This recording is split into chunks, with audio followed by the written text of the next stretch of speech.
Assalamualaikum warahmatullahi wabarakatuh. Berjumpa lagi bersama saya Adam Ilyasin di Adam History.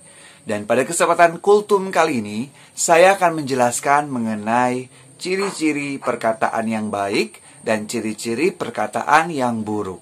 Baik, pada kesempatan kali ini sebelum saya memulai menjelaskan mengenai bagaimana dan seperti apa kata-kata yang baik dalam Al-Quran dan kata-kata yang buruk dalam Al-Quran, mari dukung channel ini dengan subscribe dan share sebanyak-banyaknya agar kita bisa membagikan ilmu pengetahuan agama Islam. Kata-kata yang baik telah Allah Subhanahu wa Ta'ala jelaskan dalam Al-Quran surat Fussilat ayat ke-33. Bismillahirrahmanirrahim. Wa man ahsanu qawlan mimman da'a ilallah. Dan siapakah yang memiliki sebaik-baiknya perkataan? Mimman da'a ilallah, yakni orang yang mengajak kepada Allah Subhanahu wa Ta'ala wa amila salihan, dan beramal soleh. Dari ayat ini maka kita bisa mengetahui adalah perkataan yang baik merupakan perkataan yang di dalamnya mengandung unsur dakwah, mengajak kepada Allah Subhanahu wa Ta'ala. Tetapi bukan hanya mengajak, wa amila solihan. Orang yang mengajak menuju kebaikan tersebut ikut melakukan ibadah yang ia katakan kepada orang lain. Jadi kalau misalkan kita itu mengajak kepada orang lain, mengedukasi kepada orang lain untuk melakukan hal kebaikan, kita harus menjadi pelopor pertama yang melakukan kebaikan tersebut. Jangan sampai kita memerintahkan orang lain untuk melakukan kebaikan, tetapi kita malah meninggalkan kebaikan tersebut. Jadi, ciri dari perkataan yang baik yang pertama adalah perkataan itu mengandung unsur dakwah menuju Allah. Jadi, ciri yang pertama adalah mengandung unsur dakwah. Oke. Lalu, apa ciri kedua dari perkataan yang baik? Perkataan yang baik adalah perkataan-perkataan yang merupakan sunnah, mendapatkan ganjaran dari Allah Subhanahu wa Ta'ala ketika kita mengucapkan kata-kata tersebut. Seperti zikir. Subhanallah, walhamdulillah, wala ilaha illallah, wallahu akbar. Itu adalah perkataan yang baik dan sering dinamakan dengan baqiyatus salihah. Jadi, yang kedua, disunahkan untuk diucapkannya. Oke, ciri yang ketiga adalah perkataan yang baik ini tidak berlawanan dengan syariat. Artinya, tidak ada ayat Al-Quran, hadis, ataupun pendapat para ulama yang menjelaskan bahwa kata tersebut adalah kata yang dilarang. Berarti ciri yang ketiga tidak berlawanan dengan syariat. Selain dari tiga ciri ini, ditambahkan dengan ciri keempat, yakni perkataan-perkataan yang tidak disunahkan dan tidak berlawanan dengan syariat. Maka perkataan itu akan dibalikan kepada adat, yakni kebiasaan kaumnya.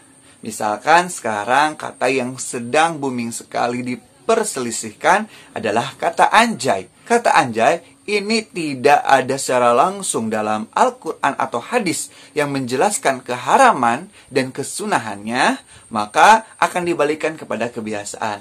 Apakah kebiasaan adat di suatu tempat itu melarang kata anjay atau tidak? Kalau kebiasaannya melarang, maka tidak boleh. Tetapi kalau misalkan sudah jadi kebiasaan dan tidak menjadi sebuah hal yang tabu untuk diucapkan, maka itu sah-sah saja. Jadi, al-adatu muhakkamatun, di sini adat menjadikan landasan hukum.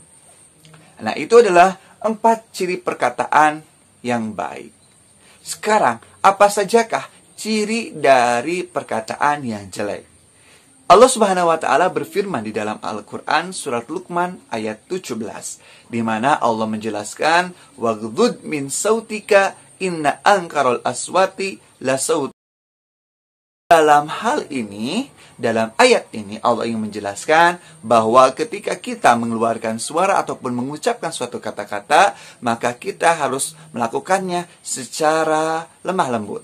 Jangan sampai kita mengatakan dengan ngegas ataupun dengan nada tinggi. Jelek-jeleknya suara adalah suara himar, di mana suara himar itu dengan nada yang tinggi dan ngegas. Dan hal itu tidak disukai dan tidak baik untuk dilakukan. Nah, jadi ciri yang pertama dari perkataan yang jelek adalah perkataan yang diucapkan dengan ngegas ataupun dengan nada yang tinggi. Yang kedua, ciri dari perkataan yang jelek adalah kata-kata, di mana kata-kata tersebut tidak disunahkan, bahkan kata-kata tersebut merupakan hal yang dilarang dari syariat. Seperti itu. Nah, itu jadi ketika ada hadis ataupun ada ayat Al-Quran menjelaskan kata-kata ini tidak boleh, maka kita jangan sampai mengatakan kata-kata tersebut. Karena itu merupakan kata-kata yang jelek. Dan yang ketiga, kita akan kembalikan lagi pada adat, kebiasaan sebuah kaum. Apabila di sebuah kaum itu memang membiasakan kata-kata ini untuk dilarang, maka sebaiknya jangan diucapkan. Karena kalau diucapkan, bisa saja menjadi hal yang sangat tabu dan itu merupakan hal yang jelek. Ma ra'al muslimuna hasanan fahuwa hasanun indallah. Suatu hal yang dipandang baik oleh orang-orang muslim atau orang kaum muslimin, maka hal tersebut itu adalah baik di hadapan Allah Subhanahu wa taala. Sebaliknya, apabila kaum muslimin menganggap hal itu adalah hal yang jelek, maka itu juga jelek di hadapan Allah Subhanahu wa taala. Sekarang kita dapat mengetahui beberapa ciri perkataan yang baik dan perkataan yang buruk. Dan kita juga bisa menentukan manakah kata-kata yang baik dan manakah kata-kata yang buruk. Manakah yang layak untuk diucapkan dan manakah yang tidak layak diucapkan. Dan tidak layak diucapkan. Seperti apa kita mengucapkan yang baik dan seperti apa kita mengucapkan yang buruk. Semoga bermanfaat. Billahi taufiq wal hidayah. Wassalamualaikum warahmatullahi wabarakatuh.